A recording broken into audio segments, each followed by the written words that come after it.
私の名前はマゴットです。日本では1年間で留学生でしました。 Sou Clemão, eu tenho 18 anos. Eu fui fazer um intercâmbio em 2014 no Brasil, durante um ano. 私の名前はビクトーです。去年の4月から、今年の2月まで日本に留学しました。 Alors, j'ai choisi le Brésil parce que tout d'abord, je voulais partir en Amérique latine. La musique, l'histoire, je voulais tout savoir, tout découvrir. Et j'ai vraiment pensé que ce serait une expérience très riche. À part les moutons et le rugby, on n'entend pas beaucoup parler de la Nouvelle-Zélande et justement j'en ai entendu parler et je sais pas, juste une envie un peu soudaine et voilà. C'était juste en fait confronter mon rêve à la réalité et j'avais besoin de ça et c'était quelque chose que j'étais très contente de pouvoir faire avant le bac. Je cherchais un pays où on parle une langue qui n'est pas parlée par beaucoup de gens. Donc le turc, ça me paraissait une bonne idée parce que c'est en plein boom, la Turquie est en plein boom économique. Le portugais, c'est pas aussi courant que l'espagnol ou que l'anglais.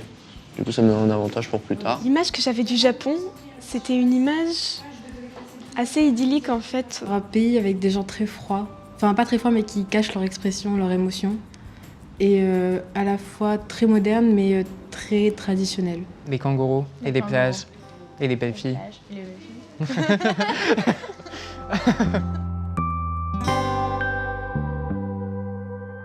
Au début, c'est toujours plus difficile parce qu'on doit s'adapter au pays, à la famille et à l'école. La langue, je la parlais pas du tout personnellement avant de partir. Je connaissais peut-être bonjour, au revoir, merci. Ça aide pas beaucoup dans la vie de tous les jours. Enfin, c'est un début, hein, mais ça aide pas beaucoup. Les langues ne sont pas valorisées chez eux, donc ils parlent que turc, donc déjà de pouvoir communiquer avec eux, c'est très compliqué. L'accent bogan. Comprendre l'accent. Ouais. Comprendre l'accent dans la voiture, en allant à la maison.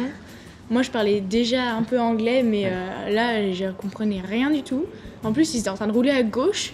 J'étais complètement perdue. Les malentendus avec la famille d'accueil, quand on comprenait l'inverse de ce qu'ils voulaient dire ou on se faisait mal comprendre et du coup, ça pouvait peut-être créer des petits conflits. Quand on arrive dans un pays qu'on ne connaît pas la langue, la première famille avec qui on crée des liens vraiment, les vrais liens se créent quand on apprend la langue avec cette famille. Au bout de 2 jours, ils m'appelaient déjà leur fille, il y a quelqu'un qui venait, c'était elle est où votre fille? C'était laquelle?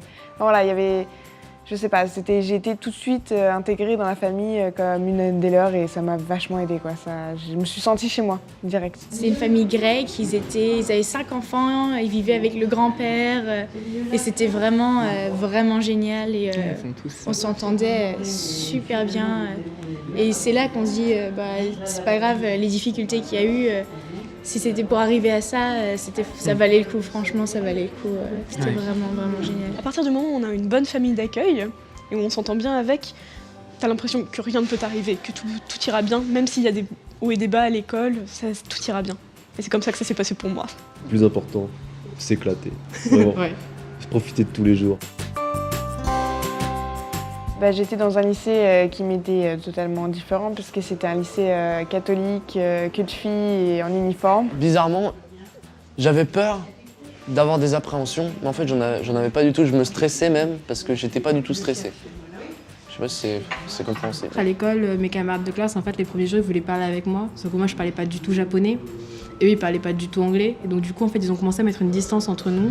Il a vraiment fallu que je bosse moi de mon côté mon japonais. C'est au bout de 2 ou 3 mois, quand j'ai commencé vraiment à avoir des bases, que j'ai pu aller vers eux pour leur dire regardez, j'ai appris des trucs et donc du coup ils sont revenus vers moi. Moi en fait, c'est peut-être pas très personnel, mais j'ai l'impression d'avoir gagné une vie dans le pays dont je rêvais.